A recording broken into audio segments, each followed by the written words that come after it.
Greetings. Happy Sunday. I'm Nicole Everett, the host of Conversations with Nicole. And this is a special edition of Conversations with Nicole, which is candidates meet and greet. I have been meeting and greeting with candidates throughout this election cycle and having an opportunity for my viewers to engage with some of the candidates in an intimate way virtually. And so this is the closeout of the cycle because election day is Tuesday. Today is the last day of early voting. And yeah, we are getting ready to close it on down. So I'm glad about it. But my guest today is we actually served on the code enforcement board together, and that is none other than Commissioner Jeremy Matlow. He is seat 3 for the city of Tallahassee. He left me on the code board and went to become a city commissioner. Imagine that. He wasn't having enough fun on the code board, so he decided to jump into city politics. So at any rate, I'm joking, but I want to welcome you all on. If you will, in the comments, let me know where you are tuning in from. Tag a friend, a family member, let them know they need to be on here. I see you, Lisa Love. Thanks for being here. And Mr. Marcus Nicholas, our newest school board member, Leon County Schools. Thank you for being here. So this is an interactive conversation. We do expect to receive your questions and your comments and hear a little bit about what is important to Commissioner Matlow as well. So while you all are tuning in, I see you, E. Thanks for being here. I'm going to go ahead and read a little bit of his bio. We are live on Facebook and on YouTube, Conversations with Nicole, and those are both interactive. So we welcome your comments and your questions. So Jeremy Matlow is our seat 3 city commissioner. He was raised by a single mother of 4 on the south side of Tallahassee. Jeremy is a local small business owner, husband, and father. He kept it real brief. So y'all help me welcome Commissioner Jeremy Matlow. Hello, hello. Hello, hello. How you doing? I'm doing well. Well, I had a lot of fun on the code board. I missed those days. It was easier times back then. I bet. So, for the people who don't know you, I'm going to give you an opportunity to talk about who you are, not what you do. So, tell them just briefly. Yeah, sure. So I was first elected in 2018. As my bio said, I was raised in Tallahassee, lived here since I was a kid. I was raised by a single mother of 4 on the south side of Tallahassee. And, we grew up in poverty. We grew up in struggling. And that has really been kind of my guiding light as I try to navigate my role as a city commissioner. Because for so long, I think a lot of us felt like even if they went down to City Hall with an issue, or our most pressing issues when we talk about our wages or the affordable housing crisis or where our investment dollars were going, it really felt like it was just falling on deaf ears, that nobody in government was listening to us. So that's what got me involved in the beginning, and been fighting for that ever since. Absolutely. Well, thank you for sharing that. So, 2018, and what's your experience been like from that time to this? It's been fun. I mean, it's been a hectic ride. We couldn't have anticipated, COVID and all of the things that we've been through the last Mhm. few years. So, I mean, every week there's a new challenge or something going on in the community that's driving the conversation. But we bob and weave and react as necessary, and just make sure we're staying true to what we told people we would do when we were in for office. Indeed, indeed. Well, again, thank you for your service. I know that is a tall order.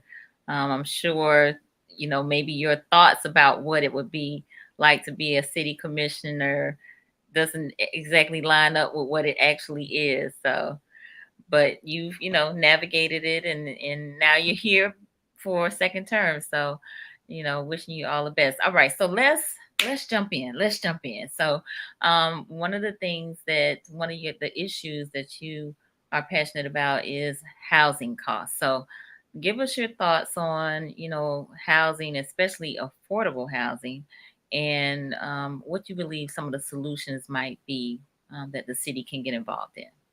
Yeah, thanks. So, I mean, I think this issue we hear every day because it's affecting probably everybody.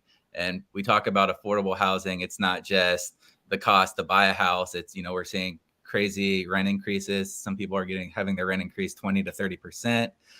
We're seeing national investors buy up properties, mobile home parks, and they're raising the rents astronomically. So I think one portion of what we need to look at of the solution is how can we keep rents at a rate that people can actually pay on their salary, especially a minimum wage salary. There's different ways in Florida that we can do that. There is a opportunity to have a local housing state of emergency and actually send it to the ballot for voters to decide if we should cap rents for the next year moving forward. Because I mean, I think largely that's what people are concerned about. And as rents increase, we see increase in homelessness and other things. Aside from that, we just have the affordability overall. The median cost of a home has increased well over $300,000 just over the course of the last couple years. And, people are getting priced out of the market. Interest rates are going up, so people can't afford the same level of housing they could in the past. So how do we create more housing that's actually affordable? We say affordable, it's different scales, right? But actually affordable to me for low income people, medium income people, and people below the median. I think that's the sweet spot that we haven't focused enough on. I'd like to see us use publicly owned lands that we already have. We own a lot of land in Wilani that we could use to help build with public dollars housing that is actually affordable. I think what we've seen is with large scale developments coming in, there's just not enough resources right now for developers to be able to deliver at the price point that people need. So we need more action, in my viewpoint, coming from our government based on price point and who we're trying to get into that housing. Okay. No, I appreciate that. State of emergency cap on rents, I think that would be definitely in order because, if you take into consideration first and last month rent, in terms of a deposit to getting folks in, it can be quite taxing and out of reach for a lot of folks. And then you take on, utilities and, having to get that turned on. And so it can be quite expensive, quite expensive. Okay. So again, I want to encourage you all, the viewers out there, if you have questions, especially around the housing topic, to put them in the comments. I know Terrell Bowman is here. He is with Habitat for Humanity, and I serve on Habitat's board. We are also experiencing high costs, not only in land, but in materials to build. Habitat does have to purchase those materials. They aren't donated. And so, that's even driving up the cost of to build, habitat homes. So yeah. Yeah, I think that's what we're saying. And great work, by the way, that Habitat does and all the other people who are fighting for more housing. It's happening so quickly. I think it's been hard for people to keep up, and we really need to double down on our existing efforts and also expand into new ones. But yeah, the material cost has been, out of control for anybody who's been trying to build or open anything lately. Absolutely. Absolutely. All right. So let's transition on to blueprint and infrastructure. Blueprint and infrastructure. So tell us your thoughts on that and what you believe are some of the solutions around blueprint and infrastructure. Yeah. So to me, at Blueprint, we just need to rearrange our priorities. We started out, I think, in 2014 with a vote with projects that were very much needed in Tallahassee. We look at upgrades to Orange Avenue by NIMS Middle School, pedestrian infrastructure, as well as traffic decongestion, where traffic really gets backed up. Another Blueprint project was Tharp Street. If you walk down Tharp Street, there's still not sidewalks. There's ditches and dirt trails where people go to school. And then the North Monroe corridor by I-10 flowing into town. Like those are three significantly needed Blueprint projects. But unfortunately, what we've seen lately is projects that were ranked lower have skipped the line. They've jumped ahead of where the most need is. We saw that in Wilani with the Northeast Gateway that became an $80 million road project for development that hasn't been built yet. We saw the airport gateway switch paths to go through Florida State's campus. Some of these projects have value, but are we putting the right projects first? Now we're in a position where Tharp Street might be 25 to 30 years out when it's been talked about since 2014, and we're building roadways to new lands that haven't been developed. So my viewpoint has always been, let's put our resources in the areas that need them most first. So it sounds like prioritization in some regards. Yeah, I mean, it's 100%. I mean, almost everything in government is priority, right? I ran for office to prioritize the areas that needed help the most, areas on the south side of our city, the same, neighborhoods and areas where we've seen not investment for 30, 40 plus years, as we saw other areas seem to get invested in and then reinvested in, and even upgrades before the most basic infrastructure was met. So, I mean, I think the good part is there are projects within Blueprint that have been identified in areas that need help. It's just we can't continue to push them back and let other projects skip the line. That's been the huge tug of war we've been doing at Blueprint. Gotcha. All right. Well, we got a couple of questions, so I want to go ahead and address those before we get too far down the line. So Marcus wants to know, are there incentives for public service workers, teachers, police officers, etc., to purchase homes in the city limits?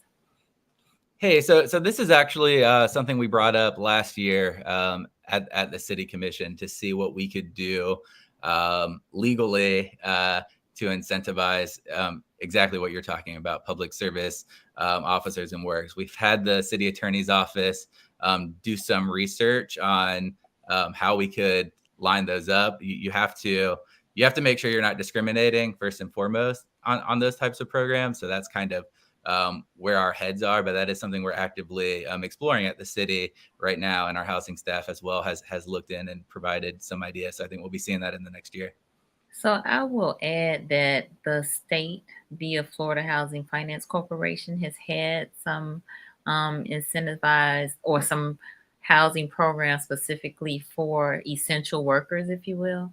And so I think it can be done. I guess it's just a matter of the city trying to kind of figure that out. Yeah, it can be done as long as we don't discriminate in the process. But I mean, that's just making sure we're doing it within the right means. Indeed. All right.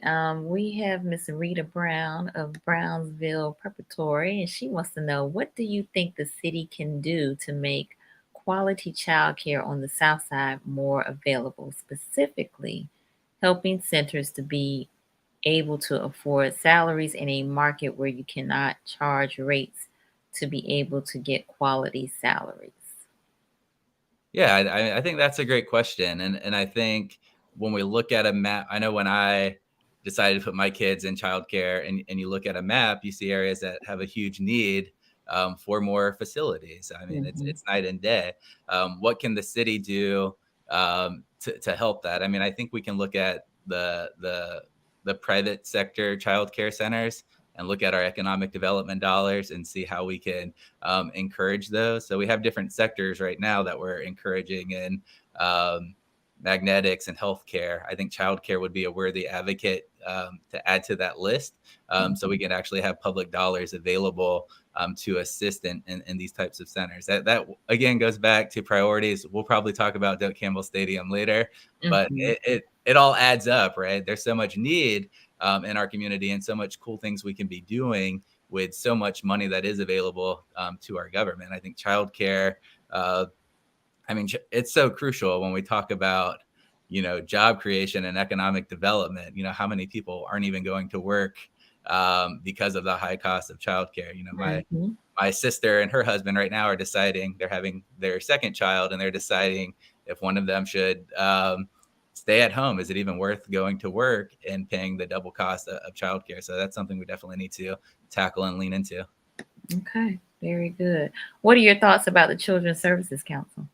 So I opposed the Children's Services Council when it came up, and I'll tell you why. Because looking at Blueprint and other tax programs that we've set up, they hadn't followed through with delivering for everyday people. My proposal was to just go ahead and take the $8 million that was being proposed and put it directly into children's services without creating a new agency, because I was worried about mission creep. When we see the Chamber of Commerce has already taken over $100,000 for their jobs website, I don't think that's what people intended for children's services to be about. I'm a strong believer that public dollars should be allocated by your elected officials, and your elected officials should be held accountable if they're not being spent the way they are. But that being said, it did pass, and I fully support a lot of the great programs that they have been able to fund recently, and we'll continue to work with them to make sure we get the best for our community from those dollars. Okay, I appreciate you making that clear. Ms. Brown had a follow-up statement. She said, I'm speaking specifically to giving existing centers supplemental funding to afford staff. There are many centers but affording quality staff is the challenge. Yeah, I'd be glad to talk with you individually after this conversation if you reach out. But I do think there are pathways through economic development dollars as well as CRAs, depending on locations, to provide that type of revenue. Okay, thank you. Terrell said, it's sad to hear that projects like Tharp Street sidewalks are being pushed down the priority list. When was the last time a public official has walked the roadway like students do daily trying to get to and from school? That's the truth. I mean, look, I grew up in neighborhoods walking to schools on dirt trails. I can remember walking groceries home on Magnolia and Meridian. So, I mean, a lot of these projects are so far behind. But again, it's right now, big money is driving the conversation of the priorities. Big developers are getting, large public benefits as they push development into Welaunee, so they don't have to build their own roadways. That's just wrong to me. I mean, it's okay to put your name in the hat, but when we continue to get skipped over, and now, these funds, now they're saying maybe there's new federal programming, we can find funds for Tharp Street. Tharp Street was on the list. Let's do what we said we were going to do to begin with. Yeah, I'm curious as to how the prioritization works. Is there's a rating sheet or? Yeah, so to get into the weeds a little bit, I'm just curious. There's been a bit of a shell game because there's CRTPA, which is your regional transportation planning agency that rank priorities of projects. And we use a lot of federal funds to build roads. And then there's Blueprint, which is all local funding, and the lists get intermingled. So while Tharp Street was ranked ahead, a vote at Blueprint said, well, we're going to borrow the money to do the Northeast Gateway first, even though it was maybe 10th in line. So since the money was borrowed and it was available, that project gets moved to the front of the line and gets built first without changing the priority number. So, I mean, that's just another political tactic, I think, to get what you want at the expense of everybody else. But I think, we're going to continue to push for it. We will get these projects done, hopefully sooner than later. Indeed. All right. Thanks for sharing that. So for those of you who are just joining me, I am with Commissioner Jeremy Matlow, seat 3 for the City of Tallahassee Commission, and he is the incumbent up for re-election. And we are talking about some of the issues that are important to him. We've talked about housing costs specifically. We've been talking about Blueprint and infrastructure. And so another issue has been small business capital, right? Yeah, absolutely. Okay, so tell us your thoughts around that. And hold on, E, I see your question. We're going to get to that after Jeremy asks this question. All right. Okay. Yeah, I mean, just investing in small business generally. I'm a local small business owner. I founded Gain Street Pies in Tallahassee. We've since grown to over 100 employees in 5 locations.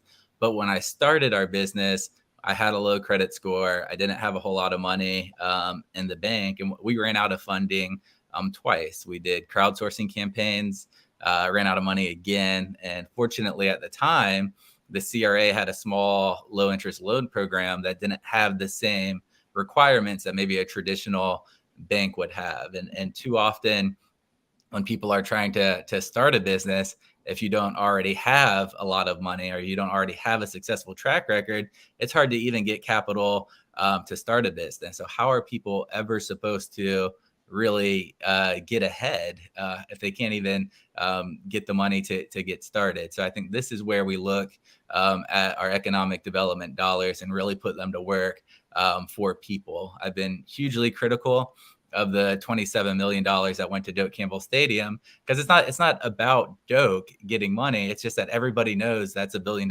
institution and they have enough money that they could have done it themselves. And we look at all the really cool, good things we could have done with that money. We could have created, over 2,000 $50,000 loans or grants for small businesses. I think once we start getting capital into the hands of the people who will spend it, we'll see a lot of change in the way our neighborhoods can grow. A lot of the times we have, people get upset or that certain companies won't come to certain areas of towns or neighborhoods. And I think they should, but people who do want to do business in certain areas should definitely have the access to capital that they want. And it shouldn't mean you shouldn't have to be one of the big heavy spenders to get it. So I think we reassess how our Office of Economic Vitality and our economic dollars are being spent. And I think we'll create way more jobs, way more opportunity, and we'll keep a lot more wealth in local hands than we would with decisions like Doak Campbell. Okay. So, Mr. Enigma September wants to know, how do you deal mentally with the level of opposition you face? And so, for those of you who may not be aware, Jeremy's opponent is Dr. David Bellamy. And I don't know if that's the opposition, so maybe I should not speak on that. And E, if you want to give us a little clarity in terms of the opposition, is that on the commission or within the community or with his current opponent that's running against him? But I will just speak to just how the campaign has been quite contentious. I actually did I moderated a forum between you and Mr. Bellamy back the beginning of July, like, yeah, July 9th, I think it was.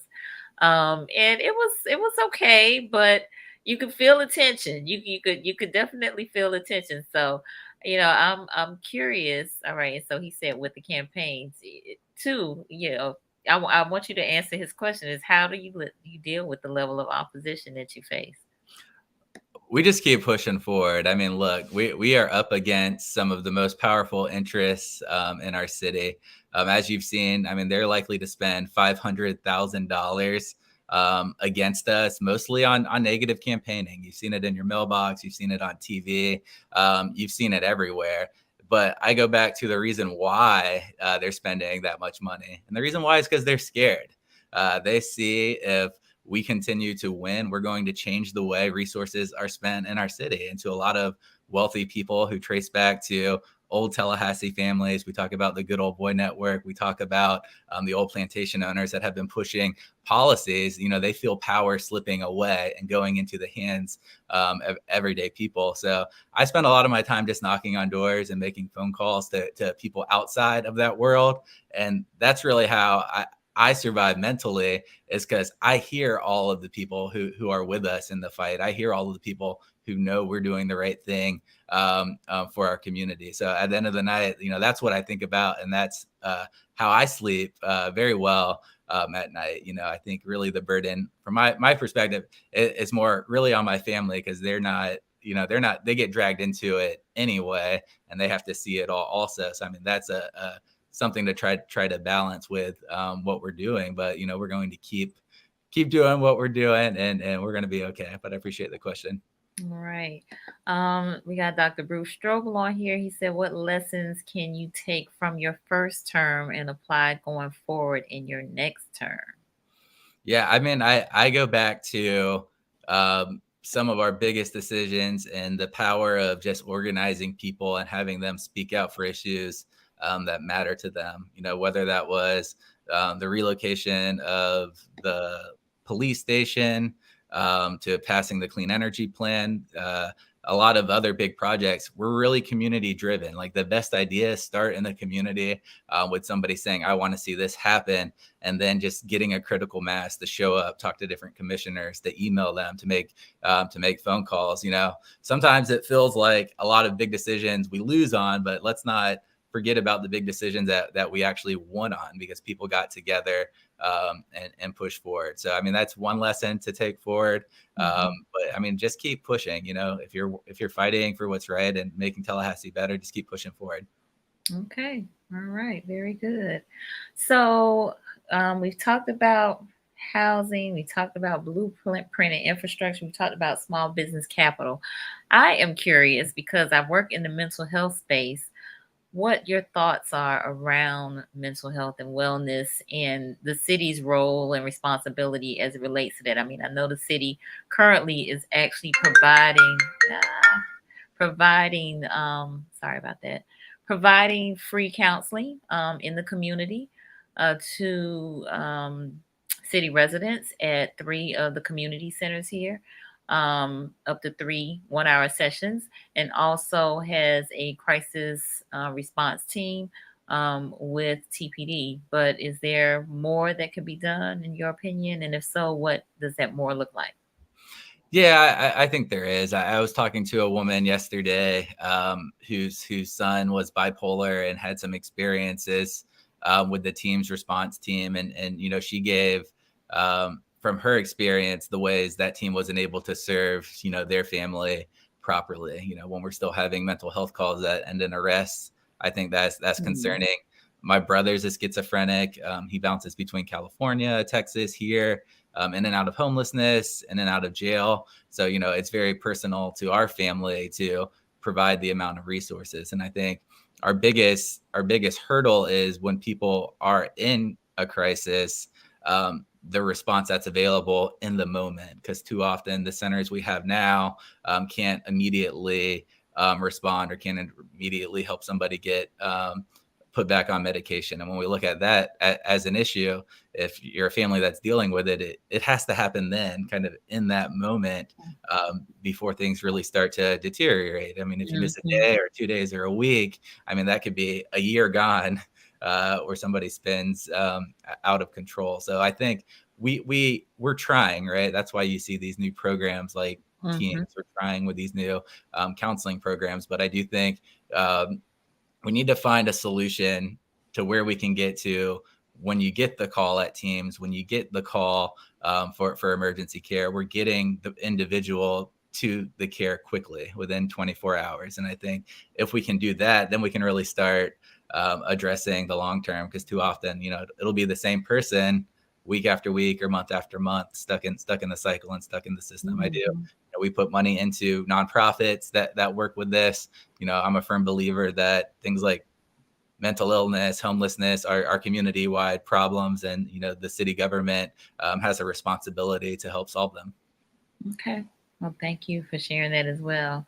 So I'm gonna give our viewers, an opportunity to get any final comments and questions in, and I will also mention Miss Rita Brown. I did see your statement about sharing your number with Commissioner Matlow, and I will absolutely do that so that he can reach out to you.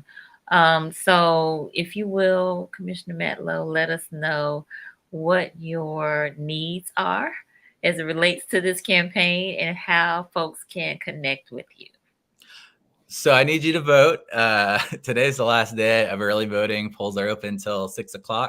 And then Tuesday is election day. My race will be decided on Tuesday. We're not going to a November election. So it's really just important that we get people out to vote. Tell your friends and family to make sure to vote by Tuesday.